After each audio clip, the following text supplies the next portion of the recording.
Buenos días a todos. Estoy aquí cargando entonces. Yo voy a dejar la cámara abierta solo mientras me presento y luego la apago para poder seguir con la presentación.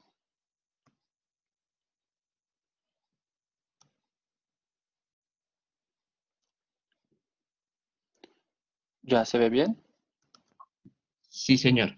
Entonces, bueno, como última presentación de la mañana de hoy, vamos a tener la charla titulada Métodos de extracción y análisis fitoquímico de productos naturales, que está a cargo del profesor Jason Modesti Costa. Él es químico farmacéutico, magíster y doctor en farmacia, y actualmente es profesor adjunto del Departamento de Química de la Pontificia Universidad Javeriana. Entonces, profesor, recuerda que tienes 60 minutos para tu charla y te doy la palabra.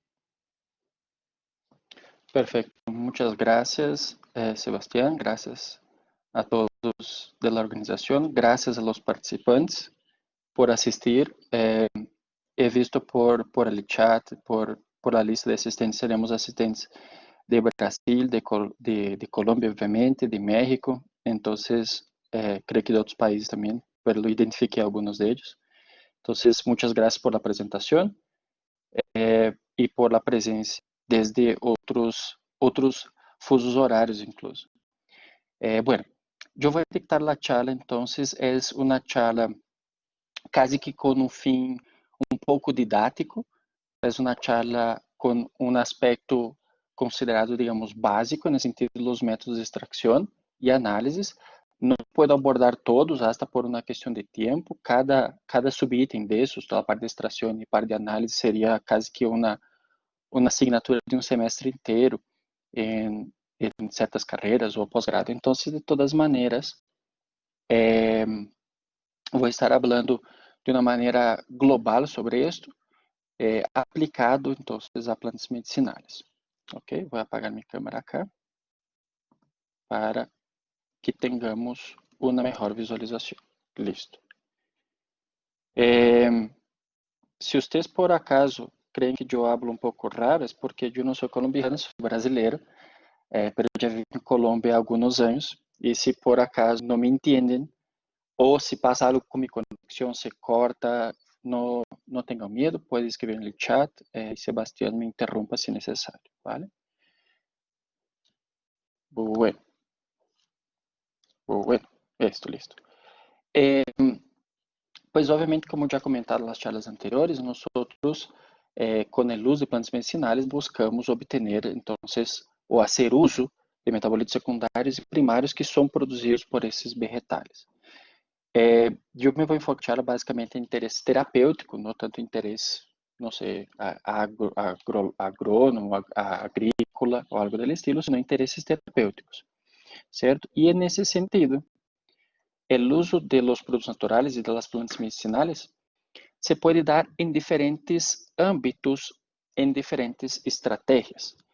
Então, a partir de las plantas medicinales, de los produtos naturales de maneira geral, se pode trabalhar e investigar, por exemplo, estudos de sistemática de organismos.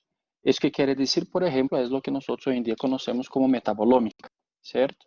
E isso conlleva um tipo de extração, um tipo de análise, que é muito diferente, ou pode ser diferente das outras estratégias.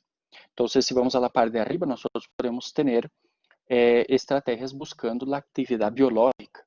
Então, primando por encontrar uma atividade farmacológica promissória, que pueda levar, por exemplo, a compostos aislados, puros, e estes convertirem-se a novos fármacos e, posteriormente, obviamente, depois de muitos anos de investigação, em novos medicamentos. Esses compostos naturais ou aislados podem servir como modelo para desenho de novas substâncias a partir de modificações químicas, por exemplo.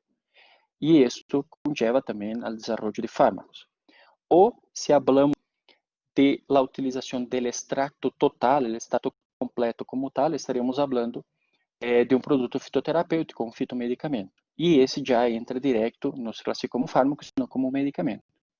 Então, y aquí son algunas de las estrategias, no son todas obviamente, pero son estrategias de investigación que muestran a versatilidade que eu posso ter e, sobretudo, a qual objetivo me estou dedicando.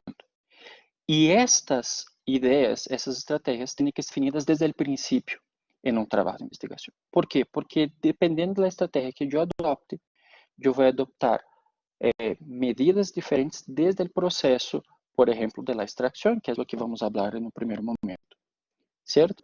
Então, seguramente, entre os participantes de hoje, temos interesses diferentes. Temos pessoas que vão à sistemática de organismos, a metabolômica, outros trabalham buscando conhecer a composição química de diferentes produtos naturais, diferentes extractos, perdão. Às vezes essa composição química é com fins também de saber atividades biológicas, ou eu quero trabalhar só com o extracto, não quero fraccionar, certo? Então, essas estratégias cambiam bastante um pouco pues digamos, las rutas de investigación. Pero antes de hablar de la extracción como tal, vamos colocar muy rápidamente, Wilma ya comentó una serie de aspectos sobre el cultivo, el material vegetal. Yo solo voy a colocar algunos que también pueden definir los trabajos posteriores en la extracción y análisis, que por ejemplo es la colecta, ¿cierto? Entonces, a todos que já han tenido a possibilidade de ir a campo e que trabalham nesse sentido de la colecta e os preparo de extractos, nós podemos ter diferentes abordagens. E por que coloco essa apresentação, essa diapositiva, essas imagens? Por el hecho de que é uma etapa fundamental. Se nós optamos por essas diferentes estratégias que mencionei anteriormente. Se nós vamos a um trabalho de um extracto em la qual eu queira conhecer a composição química de uma maneira talvez no biodirigida, por exemplo, então eu posso ter a situação de arriba, onde eu colecto a planta, coloco na bolsita, posso coletar pouquito, como a que está aí, posso estar falando de vários quilos de material vegetal. Pero se, por exemplo, a estratégia, o que se quer trabalhar no laboratório são estudos metabolômicos, há que ter uma coleta diferenciada. Então, aí estaremos falando de, ao momento da cosecha, congelar imediatamente o material vegetal, se nitrógeno líquido ou se hielo seco, por exemplo. Então, essa é uma consideração que os estudantes, os investigadores ou os profissionais têm que ter ao momento de fazer isso em campo. Se é adquirido, bueno, aí também já a resposta é a mesma, ¿no? que considerar para que era o material vegetal. Considerando que nós vamos a secar o material vegetal, essa é uma etapa prévia ao processo de extração e é muito importante.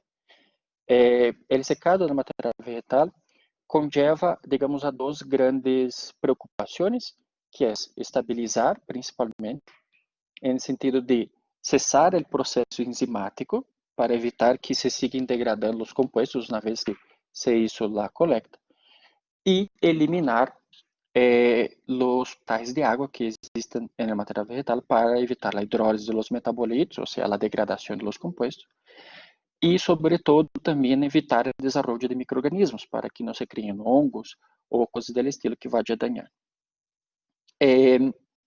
Então, neste caso, a primeira coisa que se faz é se perguntar: tenho que secar meu material vegetal? Algumas vezes não é necessário. Em que caso? Caso, por exemplo, suculentas, que quase não se secam, ou se ele interessa é trabalhar com material vegetal fresco. Então, neste caso, a etapa de secado é uma etapa que se pode optar por não realizar. Pero sí, y la mayoría de las veces se hace, entonces uno lo que considera la temperatura, el tiempo de secado, el volumen con el cual está trabajando, si estamos hablando de pequeña 1 kilo o algunos miligramos, gramos, o si estamos trabajando con 10, 30 kilos.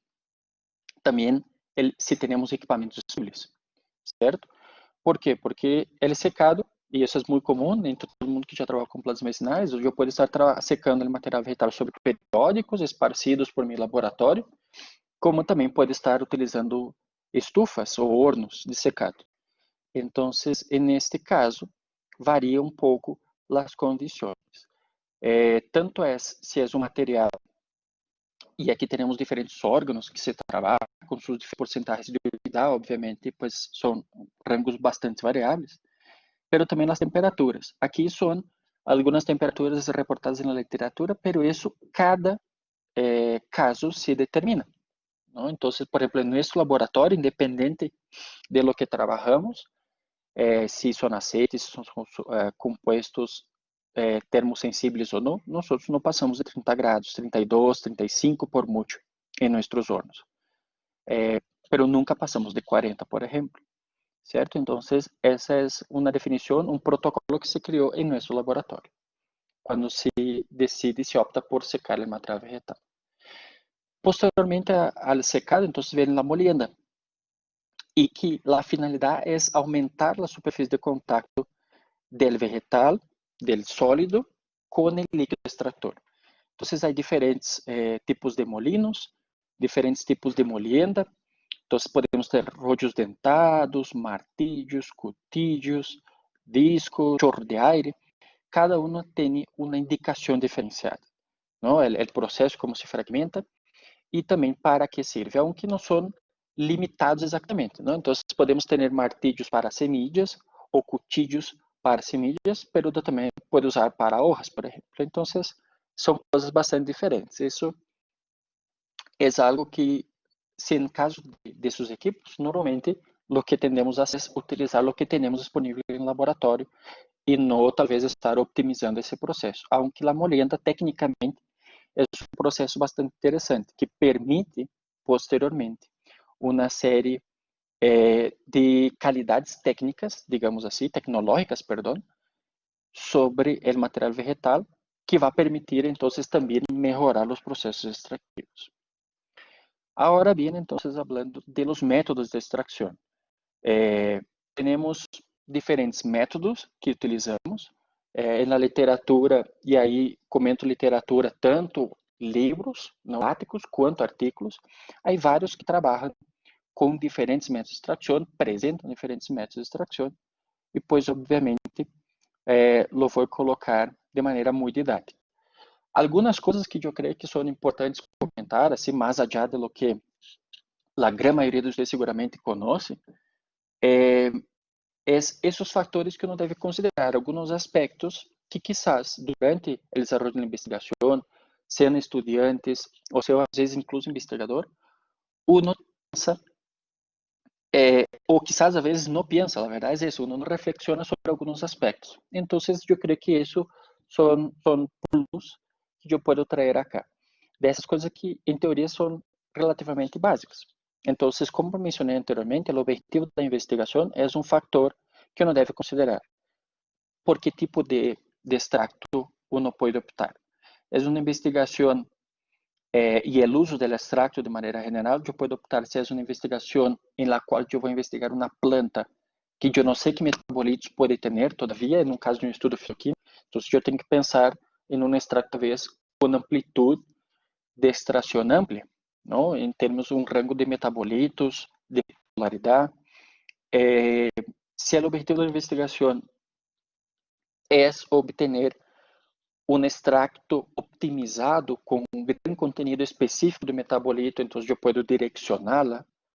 Se o uso do extracto é para a metabolômica, como comentei antes, é um processo extrativo diferenciado. Então, esses são alguns aspectos. A propriedade dos compostos que eu quero extrair. Então, les mencionava antes, eu quero extrair compostos que são uma investigação dirigida a terpenos, por exemplo, eu vou usar certo tipo de solvente, ou se é dirigido a flavonoides, eu vou usar outro tipo de solvente, certo? Então, isso faz com que uno pare para pensar, bueno, que compostos eu quero extrair, se tenho isso claro, e também as propriedades do solvente, não só em relação a polaridades, pero, por exemplo, se eu quero utilizar um solvente que pode ser muito tóxico, não? Tanto para o ambiente quanto para o operador, o investigador ou o estudante. Então, isso também tem que considerar. E se esse extracto, por exemplo, é para um desenvolvimento de um terapêutico, então a ideia é que seja um solvente tóxico para o uso humano, se vai ser via oral principalmente, não? Então, que seja um solvente que não vai deixar resíduos em meu extracto ao final do processo. E por último também a escala. Talvez 90% de nós acá ou mais, quase sempre estamos trabalhando em escala laboratório. E isso está bem, é ciência básica, é excelente, todos temos que fazer, pero também essa escala, quando em certos níveis da investigação, nós estamos pensando na escala piloto ou na escala industrial, eu tenho que pensar, bueno, que método de extração me permite escalonar? Ou puedo, ao longo do processo, quizás cambiar, então eu tenho que fazer o estudo desse escalonamento, creo a palavra, para levar a níveis mais grandes. Os processos extrativos têm, de maneira general, obviamente, não? Dos mecanismos, que é o lavado e a difusão. O lavado é quando o solvente, o líquido extrativo, está passando por material vegetal, literalmente lavando. E a difusão é quando é mais estático. Então, está havendo um intercâmbio, neste caso, de los componentes entre as células do material vegetal e o líquido extrator. Como comentei anteriormente, o solvente aqui se considerar a seletividade a lo que se quer extrair, se é assim, se eu quero que minha extração seja seletiva hacia certos metabolitos, ou, ao contrário, não quero que seja seletiva, quero que seja o mais ampla possível. A capacidade de eliminar esse solvente, isso é muito importante, principalmente quando queremos ter um produto, um extracto, neste caso seco. Então, se o solvente, eu tenho que saber se eu puedo, nas condições que tenho, eliminar esse solvente, ou é muito difícil. Então, se decido trabalhar com água, tenho as condições de eliminar água. Se decido trabalhar com diclorometano, ou etanol, ou butanol, que é o mais difícil, um dos mais difíceis de eliminar. Se o solvente é econômico, então, eu posso optar sim por la economia, no sentido de que, por exemplo, quero fazer um extrato aquoso, muitíssimo mais econômico do que com solvente orgânico. Sin embargo, também pode ser um problema um extracto aquoso se eu quero fazer um estudo de metabolômica. Então, neste caso, a economia é um fator, digamos que não entra como primeira seleção, considerando que a maioria desses processos extrativos se usa solventes deuterados desde o princípio, para evitar etapas posteriores de processo do material.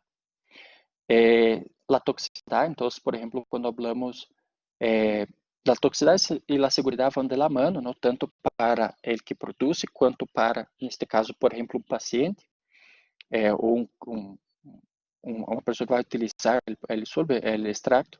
Então, neste caso, em ambas situações, não considera, por exemplo, se o uso com não sei, solventes, por exemplo, é necessário ou não. Então, dependendo de que finalidade quero dar.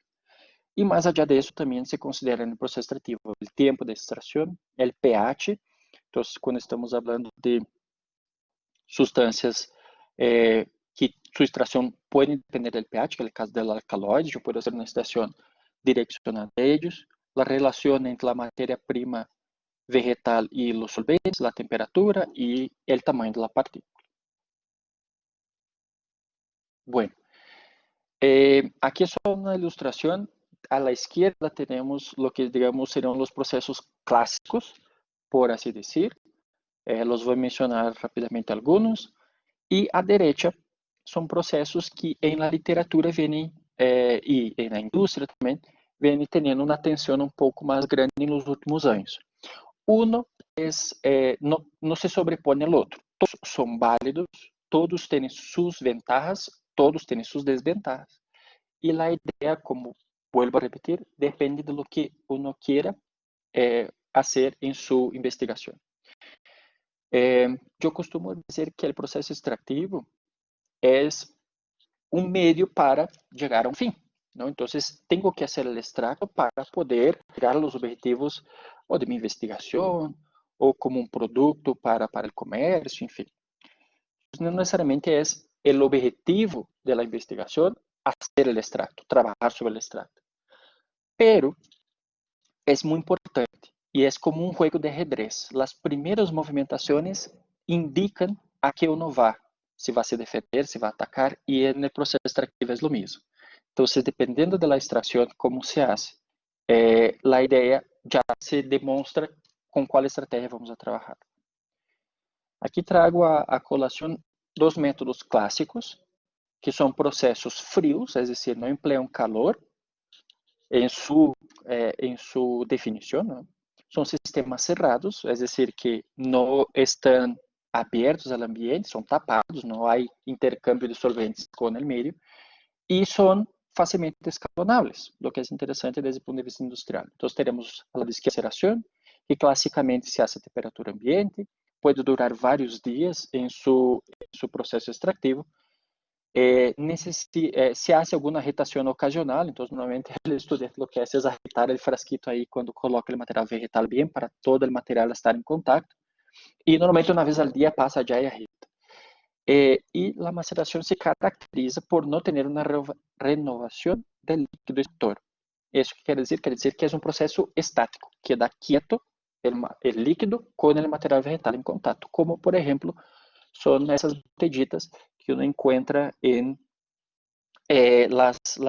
los mercados públicos, las ferias, que são de uso popular, altamente implementado, que uno usa diferentes líquidos, normalmente água, etanol, alguma coisa del estilo. Agora bem, existe, digamos, as subvariações da maceração, que é quando uno coloca temperatura, agitação ou cambia de solvente. Então, digamos, eles recebem uma subpopulação, e isso é mais afines, digamos assim, para ser muito estricto em terminologia, que é a chamada remaceração, que é quando há um cambio de solventes a cada certo período de tempo, a cada dia, a cada 12 horas, enfim.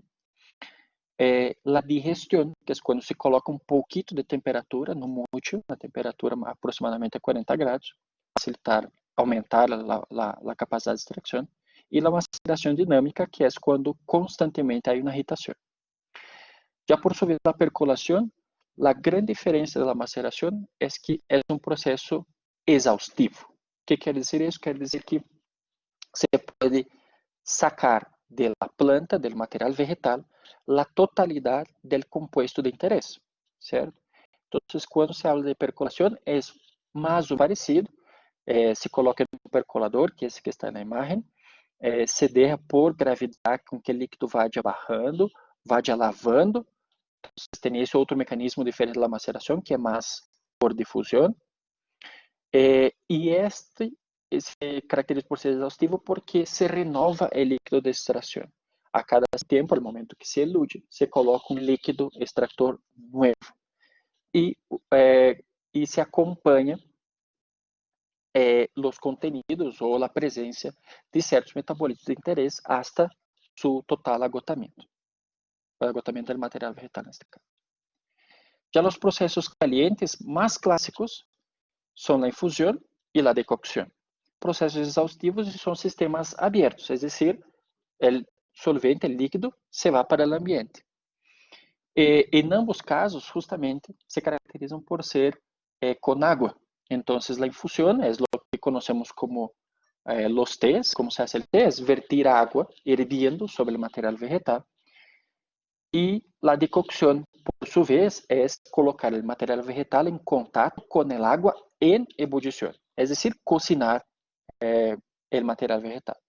La infusión, mientras que se coloca el agua hirviendo, se deja ahí tapadito con un trapo de casa, pero se caracteriza por ser un sistema abierto, no se cierra. E, de maneira general, aunque não é limitado, se utiliza mais para estruturas blandas, como hojas ou flores, mientras que a decocção se emplea um pouco mais com castras, raízes e palos. Pero isso não é uma limitante. Eu posso emplear qualquer um dos dois com qualquer tipo de material vegetal. São sencillos, são muito simples, são baratos. Basicamente, se emplea água, não pode emplear diclorometano porque se vai evaporar super rápido, então não faz sentido. Pero também tem suas, digamos, desventajas, que é que pierde a eficiência com o tempo, porque se vai enfriando, no caso da infusão ou no caso da decocção, porque se evapora a água e eu empiezo a perder água. E não é, ou quase nunca se usa em grande escala. Outros processos clássicos, reflujo, Soxhlet. Reflujo, o que está ao lado esquerdo, tem esse dibujito aí, é colocar o material vegetal em contato com o solvente e isso se coloca em ebulição. Diferente de los outros dos anteriores, neste caso, há um condensador que faz com que o sistema seja cerrado, porque não há perda de solvente para o meio. O solvente se condensa e vuelve a cair no balão de evaporação. O SOX, por sua vez, é um dos mais utilizados, porque ele permite trabalhar de maneira exaustiva, permite trabalhar com diferentes, porque não há perda para o meio, é altamente eficiente. E a diferença de reflujo, a matéria-prima vegetal, ou seja, o material vegetal e o líquido extrator estão em recipientes separados. Então, como vocês podem ver na animação à direita, espero que vocês vejam animado, eu se vejo em minha pantalla, o líquido se evapora abaixo, e aí eu posso trabalhar com diferentes líquidos a diferentes temperaturas, não? Dependendo do ponto de ebullição de cada um. E ele vuelve, então, uma vez condensado, a entrar em contato com a planta e va lavando hasta que el líquido y los metabolitos extraídos bajan al balón. De ahí se evapora nuevo solvente limpio, o sea, una renovación del solvente a cada ciclo. E por isso é altamente utilizado. Se pode ser com diferentes, pode ser em processos, se pode ser em baterias, é decir, um só ser conectado ao outro. Então, há várias opções. Pero tampouco não são muito comuns para utilizar em nível industrial, por exemplo. Agora, 3 processos extrativos que vou ser um pouco mais, los estou mostrando por separado por uma questão de ênfase. Um deles é a turboextracção ou turbólisis, que é quando se usa de maneira muito informal, dizendo, na liquadora industrial, não, com uma muito boa resistência, que pode ser a nível laboratório, obviamente, ou uma liquadora a nível piloto ou industrial, estamos falando de 50, 100 litros de tamanho. É um processo a frio, não é exausto, pero sim se permite escalonar. Lo interessante desse processo extrativo, e por isso lo deixei em ênfase, é porque, neste caso, se hace a molienda e a extração ao mesmo tempo. Então, eu posso ter o material vegetal direto dentro de la licuadora, del extractor, com o solvente de extração e de uma vez poner isso a romper-se. É extremamente eficiente nesse sentido, muito rápido, são alguns minutos e bastante simples de se utilizar. É muito eficiente porque de uma vez rompe todas as células vegetais e aumenta consideravelmente, às vezes, comparado a outras técnicas de extração, os rendimentos, contenidos extraídos. Como desventaja também, porque nem todas é uma maravilha, pois, às vezes, dependendo de como se dá a molienda, às vezes isso queda o material molido muito fino, e isso se vuelve como uma coisa muito viscosa, quase um aspecto como de um purê. Então, há que ajustar um pouco as condições quando uno vai trabalhar com essa técnica para evitar isto, porque isso faz com que depois a separação entre o líquido extrator e o material vegetal seja muito difícil. Outro que se vem utilizando bastante nos últimos anos é o ultrassonido. Então, a extração por unido é um processo a frio, onde uno, dependendo do equipo, uno pode regular algo de temperatura. Não é exaustivo, pero é extremamente eficiente, porque as ondas de ultrassonido que se pode conseguir em um banho de ultrassonido, que é a figura que está no centro da diapositiva, que a maioria conhece, ou o que está à esquerda, que são hastes de ultrassonido, que têm diferentes tamanhos, em diferentes escalas. Não é muito comum em escala industrial, mas em escala piloto já é um pouco mais comum. O que fazem é liberar essas ondas de ultrassonido e esse rompe as células de maneira muito eficiente. Libera, então, facilmente os metabolitos. Consequentemente, neste caso, também é muito rápido, certo? Então, poucos minutos, uno pode permitir-se, então, ter um processo extrativo eficiente que, por exemplo, por maceração, poderia estar falando de horas. Por exemplo, o método de escorrência em los processos de metabolômica, por ser um método muito rápido, que não necessariamente depois eu tenho que estar dando outros processos posteriores. pode colocar várias muestras a la vez, se é um caso de um banho de ultrassonido. Então, tem suas vantagens e suas ventajas que, como comentei, todavia está um pouco limitado o escalonamento, pero sí é uma técnica bastante interessante nos últimos anos. Normalmente se utiliza incluso esto quando se hace optimização do processo extrativo. Então, que esse é outro aspecto. Uma coisa é que eu queira, sepa a que vai minha investigação, e outra coisa, em seu momento, é que eu queira optimizar meu extrato. Então, quero encontrar as melhores condições do processo extrativo.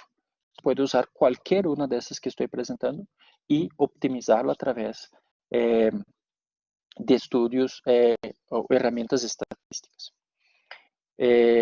Assim também, por exemplo, quando se trabalha com medicamentos fitoterapêuticos e quero extrair esses compostos, eu posso usar qualquer uma dessas técnicas. Neste caso, o ultrassonido normalmente é bastante eficiente. E por último, de los processos extractivos, neste caso, de los que traigo a colação, obviamente, não, vuelvo a dizer, não há possibilidade de profundizar e falar de todos ao tempo, é o fluido supercrítico. O fluido supercrítico trabalha, então, como podemos ver na gráfica à direita, arriba, em uma região chamada superior ao ponto crítico, que é a região supercrítica, perdão a redundância, que é onde temos alta temperatura e alta pressão. Neste caso, os extratos por fluido supercrítico, o mais comum que se usa como extrator é o CO2. Então, se trabalha na temperatura elevada para o CO2, e não estamos falando de temperaturas supremamente altas, podemos estar falando de 50 graus, 40 graus para arriba, e numa pressão de alguns bares, para que o CO2 se comporte, então, em um estado supercrítico. E isso que quer dizer para este gás? Ele vai manter sua viscosidade similar ao gás, mas ele vai ter uma densidade e um coeficiente de difusão, ou seja, lo que faz com que ele penetre muito bem nas células vegetais, superior a um líquido. Então, ele tem a capacidade de extração de um líquido, mas ele solta como gás. Isso faz com que ele tenha uma rapidez de processo, uma permeabilidade muito mais interessante. Este tipo de extractos por fluido supercrítico se pode emplear também com solventes para ajustar um pouco a polaridade dos compostos, ou direcionar, melhor dicho, os compostos que se querem extrair. Então, como solventes, normalmente se pode utilizar, o mais comum é o etanol, ou algum álcool do estilo, metanol também poderia ser, em um porcentagem específico dentro da extração, pero também se pode usar outros cosolventes, que serão solventes orgânicos, você pode usar acetato de etilo, depende, neste caso, então, da configuração do equipo, se os sellos, os rotores são aptos a receber esses tipos de solventes. En la figura muestro un ejemplo del extracto de la instrumentación del fluido supercrítico, que es muy fácil escalonar. Bueno, fácil para los ingenieros, ¿no? En el sentido de que hay equipos de laboratorio y hay equipos en gran escala. ¿Y por qué ese extracto ha tenido tanta relevancia últimamente? Lo que es más común para nosotros, que trabajamos con plantas medicinales en el tema, es el cannabis. Entonces, la mayoría de los extractos de cannabis o los aceites de cannabis medicinal son obtenidos por fluido supercrítico. Normalmente tendem a quedar extractos líquidos ou viscosos, em los quais, então, ou se utiliza com gotas, ou, como é a caso da imagem, jeringas, para administração via oral, pero de todas maneiras ele tende a ter essa característica que não é sólido, justamente por el CO2 sacar uma quantidade grande de aceites e grasas e coisas do estilo do material. Super. Quando chega dentro também não se pergunta, listo, já hice mi extracto, já me hice as perguntas, me hice essa autorreflexão de que tipo de extracto quero trabalhar. Pero aí também chega a pergunta, quero secar mi extracto? A maioria das vezes, na investigação se hace isso, certo? Algumas vezes, como mencionei anteriormente, del fluido supercrítico, às vezes não. O que se hace, os extratos de cannabis são estabilizá-los para que se pueda comercializar, pero não é um extracto seco em polvo, como, por exemplo, quando se utiliza uma forma farmacêutica, comprimido, cápsulas. Então, é um processo diferente. E esse processo também é bastante interessante. Em laboratório, talvez 100% de nós sempre usa rotoevaporador ou rotoevaporação, ¿no? Entonces, que basicamente é o equipo, el rotoevaporador, tem sua banho-maria, e neste caso, lo interessante é que aqui há temperatura, então uno tem que evaluar se é necessário e se pode usar este método, então se coloca o banho-maria na temperatura adequada, nesse vacío da bomba de vacío permite com que essa temperatura não seja tão elevada, fazendo com que os solventes possam evaporar-se, então, por debaixo do seu ponto de ebulição normal. Então, isso é bem clássico, bem básico. Eventualmente, se alguns de nós não hemos tenido a oportunidade em laboratório de trabalhar com rotoevaporador, esse breve vídeo mostra mais ou menos como funciona. Lo importante aqui é isto. Se esse processo rotoevaporador me sirve, e é a mesma pergunta dos extratos. Quando vou saber se me sirve ou não me sirve?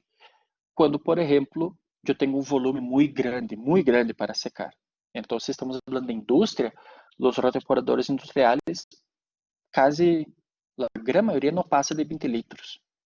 Então, eles optam por outros mecanismos. Mas em laboratório, a maioria de nós hemos tenido contato com rotoevaporador, ¿no? Pero, por exemplo, o rotoevaporador é muito difícil trabalhar com água. É muito complicado evaporar. Os extractos obtenidos, às vezes, não têm um aspecto, uma condição tecnológica posterior para que essa mercote, essa coisa feia. Então, às vezes, não é a melhor opção, não, que normalmente é mais disponível.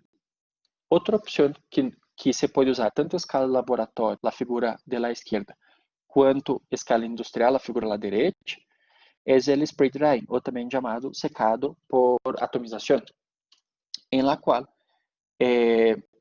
consiste em este reservório cônico atomizar, ou seja, poner um spray de líquido a secar, então, do extracto neste caso, e este extracto, então, entra em contato nessa câmara que está aquecida e também recibe um chorro de aire muito caliente. E aí, se estamos falando de minimamente 80 graus por arriba, então, podemos falar de 100, 200, hasta 300 graus. Ah, pero isso me vai degradar todos os compostos? Depende.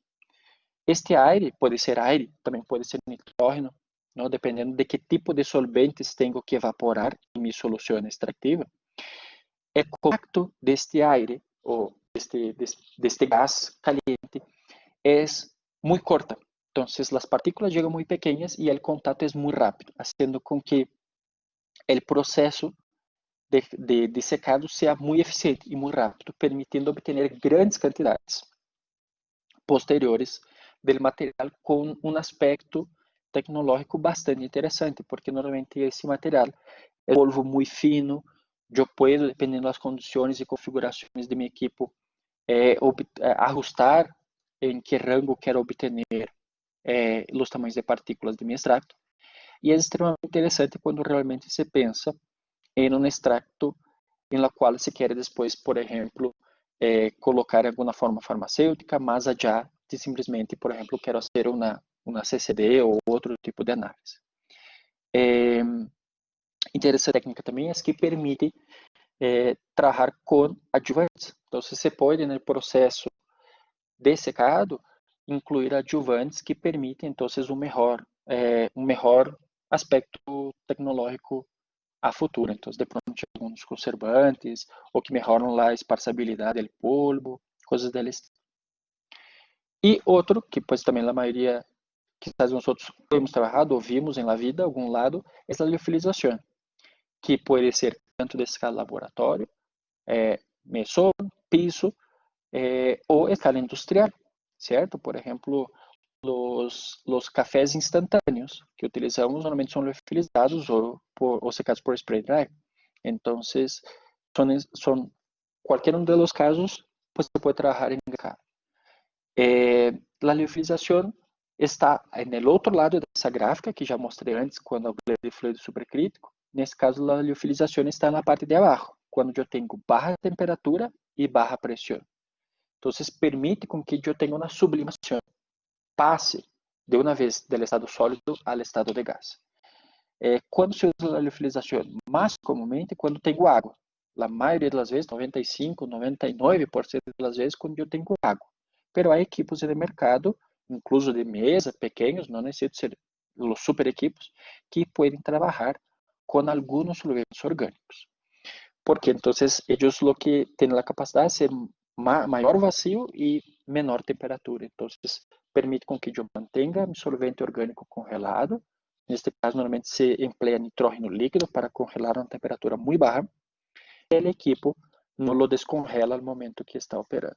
Há equipos que trabalham com, como podemos ver nessa figura central aqui, com botellitas ou balões, que não pode secar o material aí, ou tubos Falcon, ou também bandejitas, onde uno coloca, por exemplo, o material vegetal direto, se uno quer secarlo por aí, também é interessante. Tem que congelar o primeiro, obviamente, neste caso, ou secar, por exemplo, em placas de Petri ou coisas desse estilo. Super. Normalmente, o processo extrativo não é o objetivo, como comentei. Normalmente é um meio para chegar a um fim. Então, aqui eu trago a colação um exemplo de um trabalho investigativo no qual o processo extrativo sí foi o centro do trabalho, onde se buscou optimizar o extracto, porque o extracto, neste caso, era um extracto ativo e se queria obter uma maior concentração de flavonoides, neste caso, en el extracto a partir del extracto completo, el extracto crudo, el extracto total. Y ese extracto presentaba actividad sedante. Entonces, este trabajo tuvo una serie de experimentos, no solo prácticos, pero con todo un fundamento estatístico por trás para observar a influência do porcentaje de etanol que se empleava em extrato hidroetanólico. Los extractos fueron hechos por percolación, fue la manera empleada, el método, pero también se estudió la proporción de droga solvente y el tiempo de extracción. Entonces, al final, por estos mapas de superficie de respuesta, se observó entonces las mejores condiciones para la extracción, se llevó a prueba ese extracto y se observou que para esses compostos especificamente que estavam extraídos, nesse caso, a planta de uso foi a Passiflora quadrangularis, que aqui em Colômbia se conhece como Badea, e este extracto optimizado apresentou uma melhor atividade sedante, com uma diferença estatística significativa, quando comparado ao extracto originalmente preparado en el grupo de investigação que havia estado na atividade sedante em modelo em vivo. Agora bem, passando aos métodos de análise, também vou falar mais ou menos sucinto sobre eles. Temos vários métodos de análise, seguramente, se vocês os participantes aqui, alguns trabalham em análises química de los extractos, seguramente emplearam alguns deles. Vou trazer a colação rapidamente a cromatografia em capa delgada de alta eficiência, a cromatografia líquida de alta eficiência e a cromatografia líquida de ultra eficiência.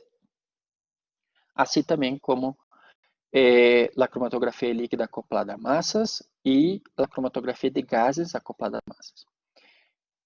E aqui é a mesma pergunta dos extractos, a mesma indagação que uno como estudante, como investigador, como professor, como curioso, não importa, se hace. Que eu quero analisar? Por qual técnica me serve? Se eu tenho só uma no laboratório, me obrigo a usar esta, obviamente. Pero entonces eu tenho que saber que que vou ver em cada uma de elas, que puedo ver quais são seus limitantes, quais não são seus limitantes.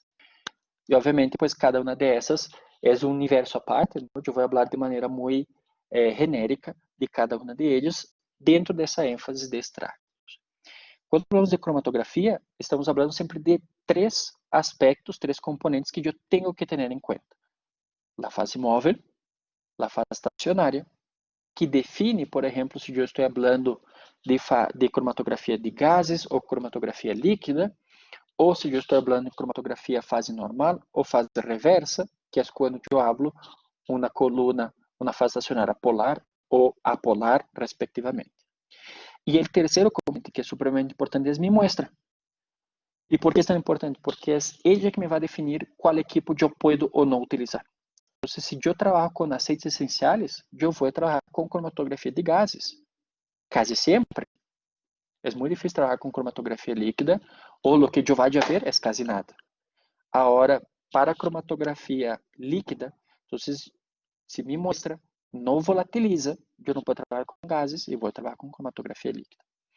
Qualquer uma dessas técnicas permite a caracterização de mi extracto, então eu posso ter a observação do perfil cromatográfico e obter e caracterizar o que seria o que nós usamos como a huella cromatográfica ou o perfil cromatográfico de minha muestra, o que em inglês se diz fingerprint, que é que identifica e permite diferenciar uma espécie, por exemplo, de outra.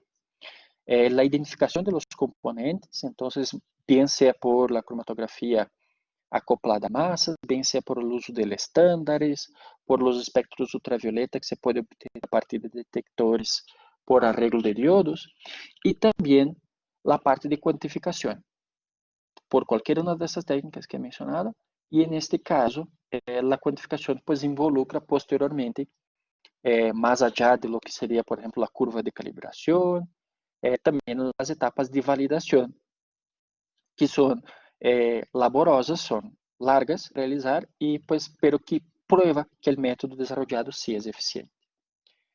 Hablando mais sencilla dessas que les vou mencionar, está a cromatografia em capa delgada, que creio que a maioria já é empleado, é bastante sencilla, permite separar uma série de compuestos, permite com que eu tenha a separação de los metabolitos de mi extracto, en el cual yo direcciono las condiciones cromatográficas de acuerdo a lo que yo quiero ver. O puedo hacerla a ciegas también y observo lo que la muestra contenga.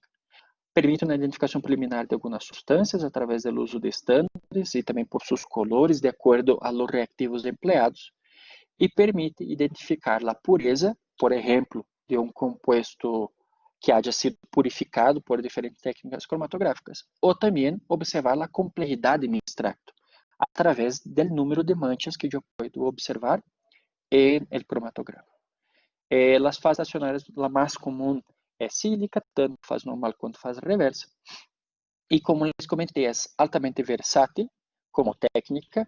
Eu vario a fase móvel, vario os reactivos de revelação para observar aquilo que eu tenho interesse. E também é relativamente bastante sensível para análises genéricas e tem uma muito boa reprodutibilidade.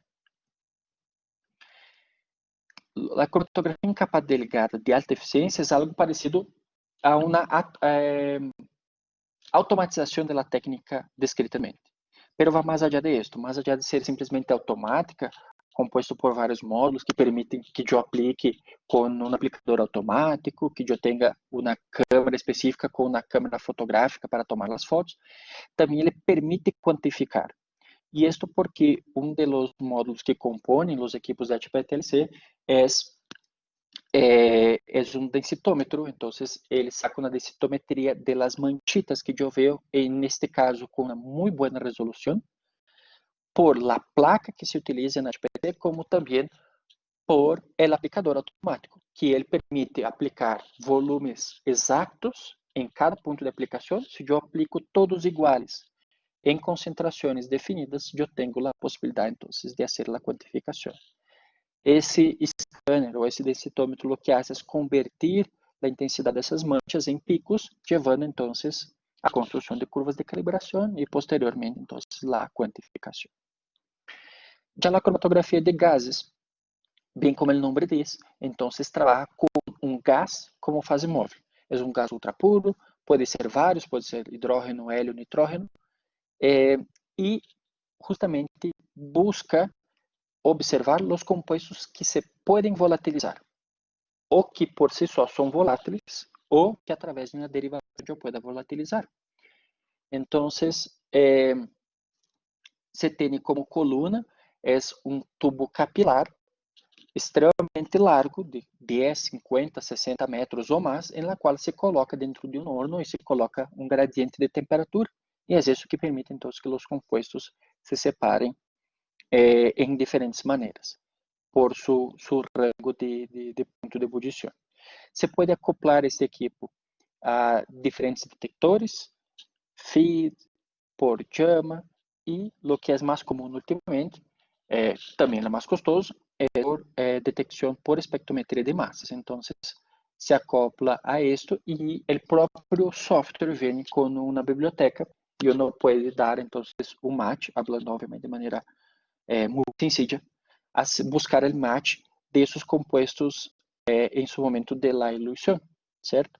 O equipo permite trabalhar não só aspirando o líquido de uma solução e de aí obter os compostos voláteis, como também os compostos voláteis que quedam em el espaço de aire dentro del recipiente, o que nós chamamos a injeção por head space, onde saca solamente os voláteis.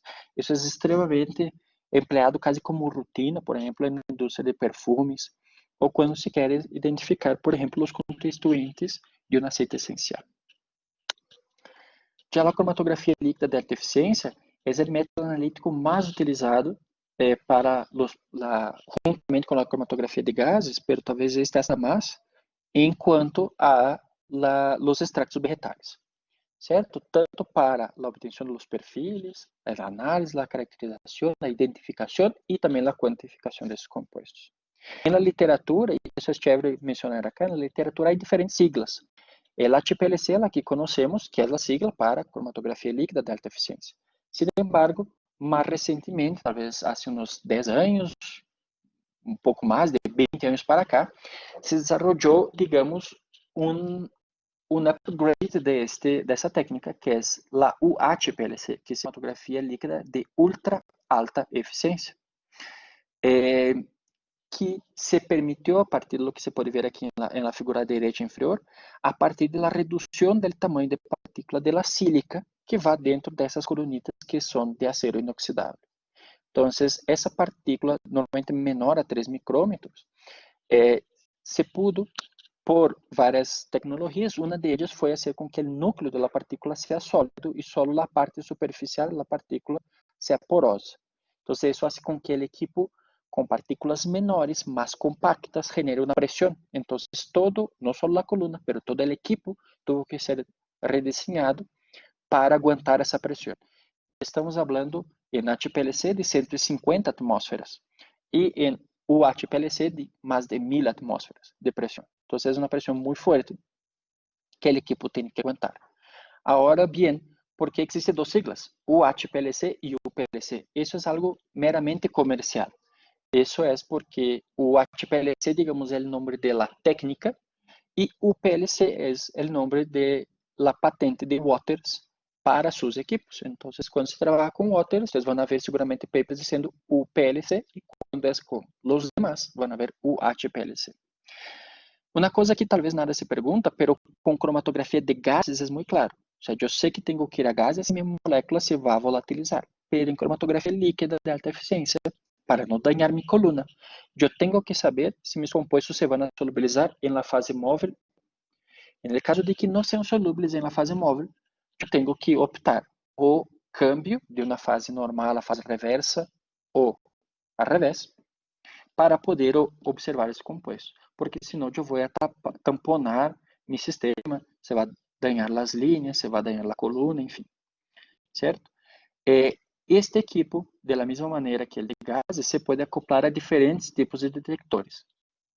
Então, eu posso acoplar a detectores ultravioletas sensíveis, ultravioletas com várias longitudes de onda de detecção, detectores por arreglo de diodo, que são todas as longitudes de onda visível e ultravioleta, que mais ou menos vai de 190 a 600, mais ou menos, 800, dependendo dos equipos. E aí eu posso obter o espectro ultravioleta, ou lo que é, digamos, o mais utilizado, mais avançado, mais avançado, é os acoplado a massas. que hoy en día viene teniendo entonces esa cuota en el mercado bastante alta, porque a veces, dependiendo de lo que se quiera analizar, es lo que se requiere. Entonces, si no tiene, uno tiene que estar buscando quién tiene, hacer colaboraciones académicas, servicios, buscando entonces poder utilizar esos equipos. Y basicamente, essa detecção por massas tem muitíssimas aplicabilidades. Aqui normalmente estamos referindo-nos a extractos vegetais, pero é amplamente empleada para uma série de coisas. E de las técnicas analíticas, por último, trago a colação uma que não é uma técnica cromatográfica, pero se porta parecido, que é a eletroforese capilar. É considerada uma técnica eletroforética, porque os fundamentos e a base é muito diferente da cromatografia e é basicamente similar à eletroforese em gel que conhecemos, planar, que se usa para separar proteínas, péptidos, enfim. Então, a eletroforese capilar não é tão difundida quanto as anteriores, aunque sí es amplamente, o mejor dicho, es muy versátil. No son técnicas oficiales, es decir, normalmente no está en farmacopeias, no están en monografías para los análisis como son las otras, pero sí tienen sus ventajas y en los últimos años vienen ganando un destaque en los... Gracias. ¿Esos son 5? 5 minutos, sí. 5. Perfecto, gracias, Sebastián. Aqui trago a colação, obviamente de maneira muito sencilla, a explicação da eletroforese capilar, que é a diferença da técnica cromatográfica, que são interações entre a sílica e os componentes. Aqui, eu tenho um capilar parecido com o de gases, pero muitíssimo menor, que toda a sua superfície interna está revestida de sílica, e ao momento que se então uma base muito forte, essa sílica se ioniza. Ou seja, eu tenho o desprendimento do próton, queda llena de cargas negativas e llena esse capilar com um buffer, ou seja, com um tampão, ou em português, com um tampão. Bueno, então, com um buffer em la qual vai a llenar de cargas e vai, dependendo do buffer, pode ser cargas positivas, pode ser negativas, mas basicamente o que vai é interactuar com esta capa, camada que queda en la sílica.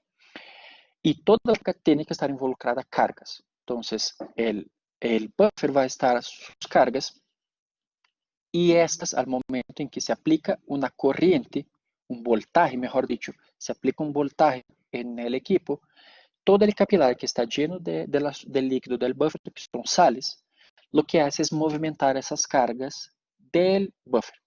Y eso genera un flujo, una corriente como si fuera una corriente de un río. Y esto es lo que movimenta, eso es lo llamado electroosmótico.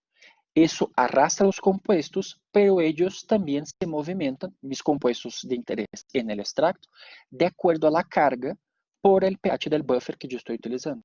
Entonces, si yo tengo compuestos que en el buffer que estoy empleando, por ejemplo, tengo un pH de 9, si yo tengo compuestos que tienen carácter ácido, todos ellos se van portar de outra maneira. Se eu tenho básicos, vão comportar de outra. Basicamente, se ajusta o pH do buffer de acordo com o que quero separar. En el caso de que estou utilizando como exemplo um buffer que genera cargas positivas, en el flujo principal el electroosmótico, entonces toda a migração, como se vê na figura à direita aqui, se vai dar del ánodo, de la carga positiva, hacia la carga negativa, el chamado cátodo. Entonces, el flujo vai para aí. Mis compuestos que tenham carga positiva vão estar, digamos, nadando a favor da corrente e vão ser os primeiros a serem separados, de acordo a sua carga, a seu tamanho.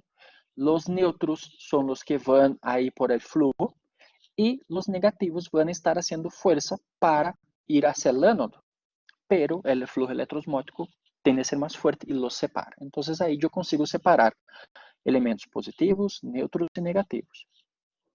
El equipo es muy, muy versátil porque yo puedo trabajar estas situaciones como puedo tener compuestos solo neutros y poner misas. También puedo tener ese equipo acoplado a UV, a DAD, por arreglo de diodos o a masas. Entonces, ele é bastante versátil en ese sentido. Y solo para casi ya terminar esa parte más didáctica, son las técnicas espectroscópicas y espectrofotométricas, las cuales no voy a entrar en detalles, cada una daría una clase también, pero básicamente son técnicas que se pueden utilizar no solo para compuestos puros, pero también para algunas para extractos, que son el caso del RMN y del ultravioleta. El RMN yo puedo tener un RMN de un extracto completo, o ultravioleta, por ejemplo, puedo usar para cuantificar fenoles, flavonoides. Já infrarrojo, como muestra grupos funcionales, normalmente se utiliza más para compuestos puros, pero hacen parte de las técnicas de análisis como tal de mis extractos. E para terminar, um trabalho também muito rapidamente, em la qual já a ideia foi juntar essas várias técnicas, buscando observar o perfil químico de uma preparação tradicional. Neste caso, utilizou a infusão aquosa, então, como uma similaridade, uma mimetização do uso popular, através de um té, para essas 4 espécies de passiflora. Passiflora lata, quadrangulares, que já mencionei que é a ideia, la bogotensis, que é silvestre, e la passiflora tripartita, variedade muríssima, que é la curuba. Então, para esse trabalho, nós nos focamos em observar os perfis de flavonoides. Então, no primeiro momento, por HPLC, onde observamos, então, a separação de los picos, se identificou por comparação com estándares, e se observou a diferença da complexidade entre a composição de flavonoides entre cada espécie.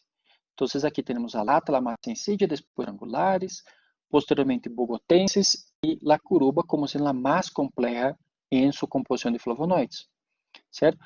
Esses análises na HPLC eram de 20 minutos. Não todos os picos eram bem resueltos, porque a ideia nesse caso não era esta, era simplesmente mirar os perfis. Pero ahora, se nós comparamos el HPLC com el UHPLC, nós reduzimos a la mitad del tempo el análisis e se permitiu manter os mesmos perfis. Então, a separação, perfis muito parecidos, permitindo separar, permitindo diferenciar cada espécie através do seu perfil cromatográfico, pero já um tempo de 10 minutos. E posteriormente, com eletroforese capilar, então, picos muchísimo más estrechos, más pequeños, menos anchos, perdón, más estrechos, creo, con una resolución bastante buena entre ellos en un lapso de tiempo muy pequeño. Entonces, básicamente, en 3, 4 minutos, havia a separação de cada los picos de interesse. Então, mostrando um pouco a versatilidade e possibilidade de cada uma dessas técnicas.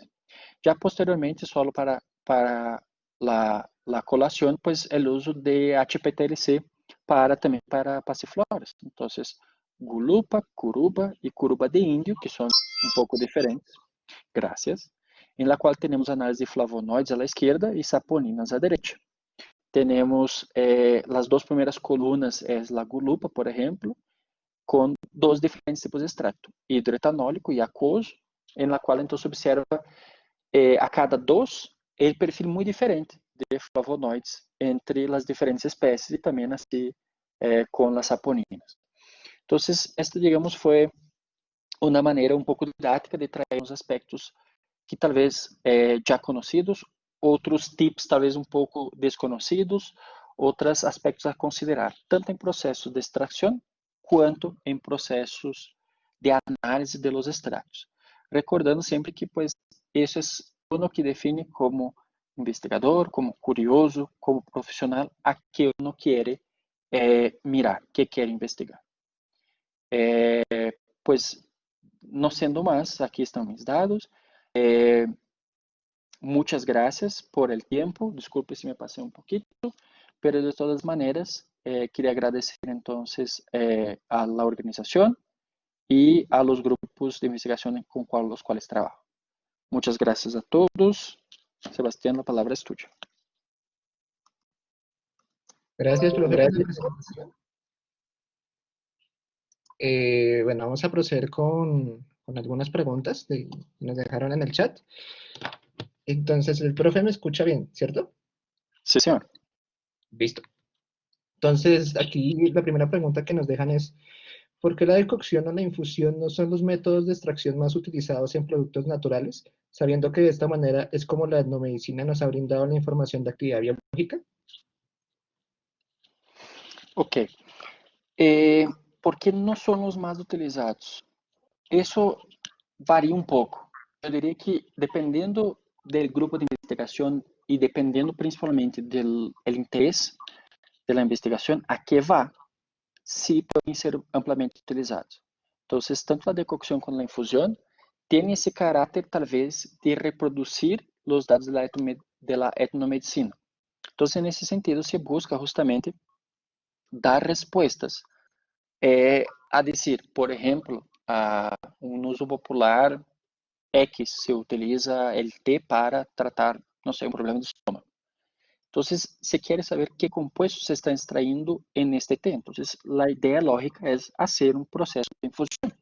Y si está bien, y eso no es una cuestión de estar atrasados o no, de por qué no se usa mucho la infusión. Porque posiblemente, tal vez, el interés de los grupos de investigación, de los investigadores, de los estudiantes, es otro.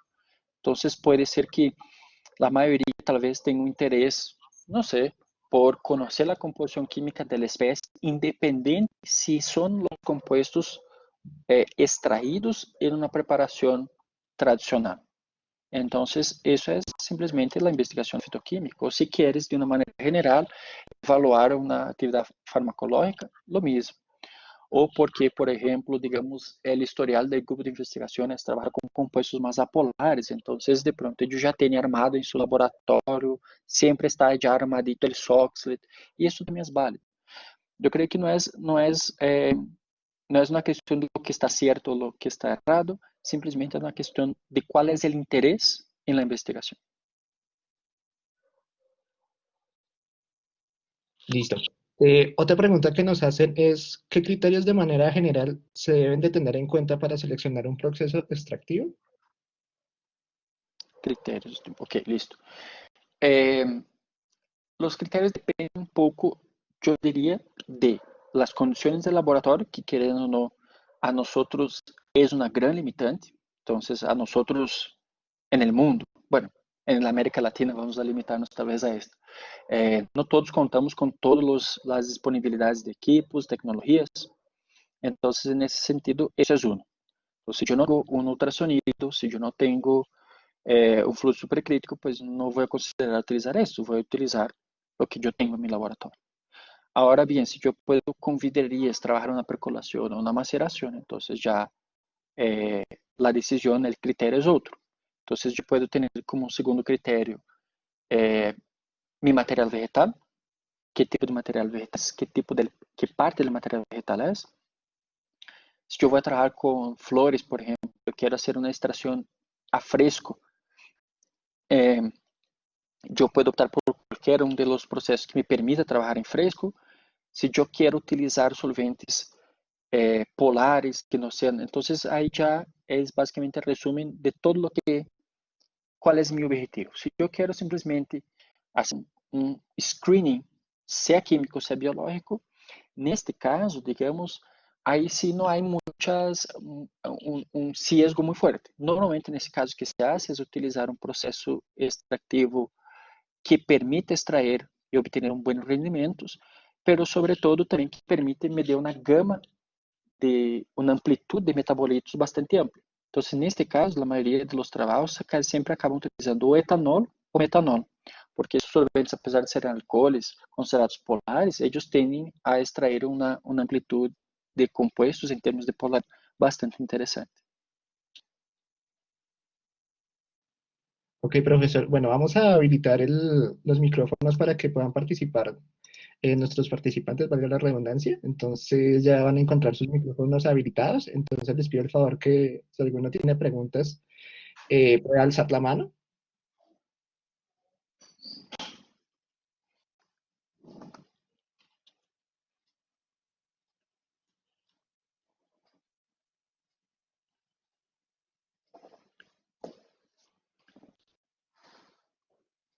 Olá, Evelyn. Evelyn, puedes hablar.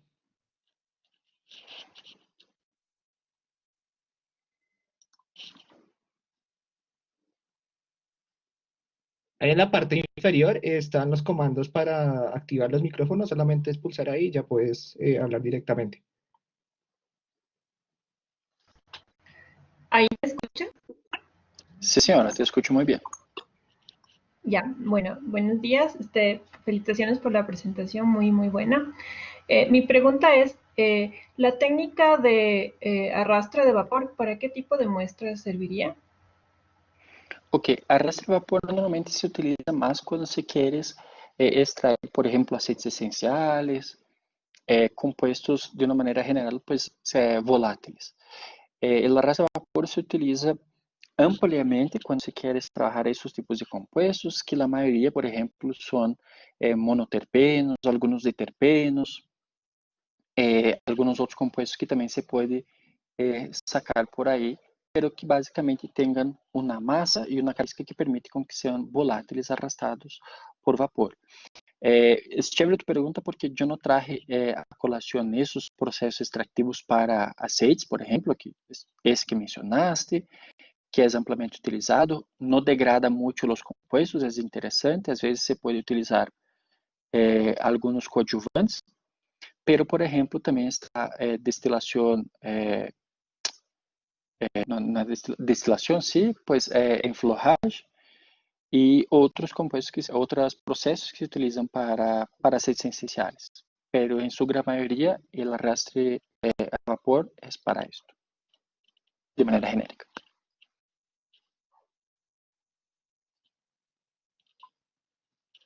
Bueno, ¿tenemos más preguntas? Yo vi unas en el chat acá.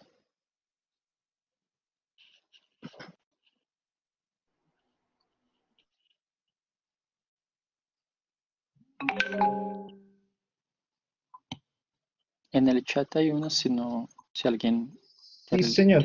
Vamos a leer mientras tanto unas del chat, a ver si alguien se anima a participar.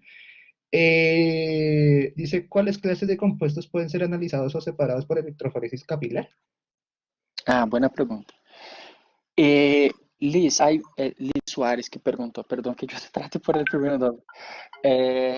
Pois, hay vários metabolitos que você pode analisar por eletroforese capilar. E estamos falando não só de metabolitos secundários. Então, podemos analisar aminoácidos, péptidos, proteínas, metais, não, íons, cálcio, vários deles que estão em carga. De metabolitos secundários, muitos se podem analisar. Doy ejemplos así de manera muy genérica. Se puede analizar flavonoides, polifenoles de manera general, alcaloides, saponinas, terpenos. Se puede analisar esteroides, se puede analisar cumarinas. ¿De qué depende? ¿Todos tienen que tener carga? No necesariamente. Y eso es una ventaja de esta técnica que la hace muy interesante. Saponinas, por ejemplo, son compuestos que no tienen que tener carga. Entonces, mientras que flavonoides sí. Entonces, si yo trabajo con flavonoides, yo ajusto el pH del buffer y lo consigo ionizar y lo consigo separar y visualizar sin problema. Una saponina, por ejemplo, o un esteroide, alguna otra cosa del estilo, yo puedo jugar, digamos, con variaciones en la configuración del buffer, en la cual yo dono un tensoativo al buffer em uma concentração considerada elevada e este tensioativo lo que hace es crear uma micela alrededor de los metabolitos, de las moléculas. Entonces, essa micela sí tiene carga e de acordo al tamaño que queda la micela, por el metabolito, lo cual está englobado aí dentro, eu consigo separar esses compostos. Então, não tem que ser só compostos ionizados, isso não é uma limitação, eu posso usar estes. Los aminoácidos, como te comentei, também podem ser analisados incluso com capilares diferentes, que não são, aí poderiam não ser capilares huecos, podem ser capilares com gel interno, que é muito similar a uma eletroforese em gel normal. Bueno, vamos a leer la última pregunta. Digamos que esta es una pregunta compuesta que nos deja Baby, que nos dice, ¿cuál sería el procedimiento de extracción y análisis ideal para una planta en la que se desconocen sus metabolitos para extracción? ¿Y cuáles son los metabolitos más difíciles de extraer? Bueno, la primera pregunta sí es más fácil de contestar. La primera pregunta, ¿Cuál sería el procedimiento de extracción?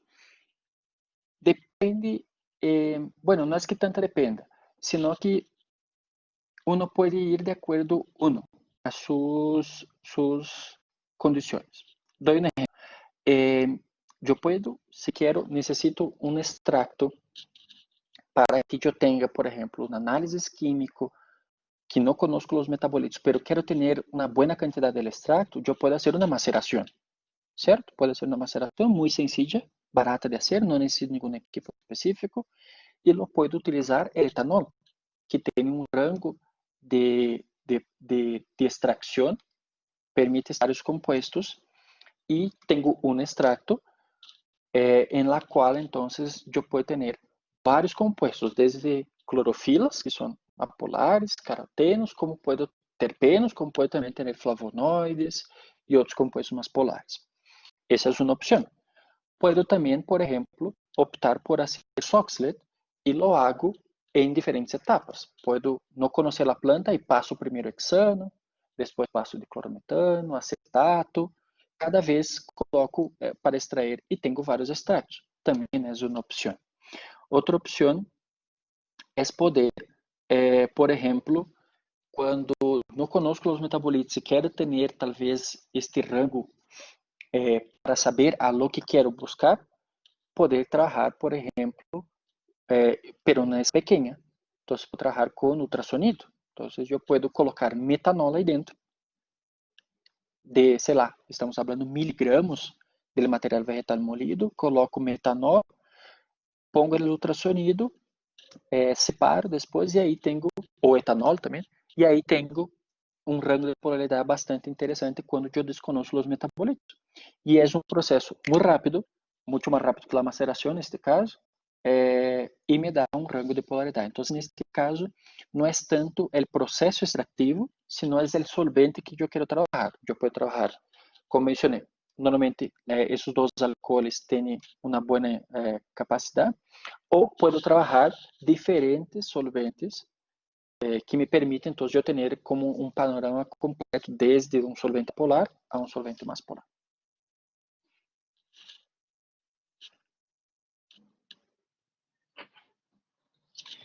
Bueno, pues nada, profe Jason, pues muchísimas gracias por la presentación nuevamente. Pues con esta charla damos por terminado el primer día de nuestro webinar.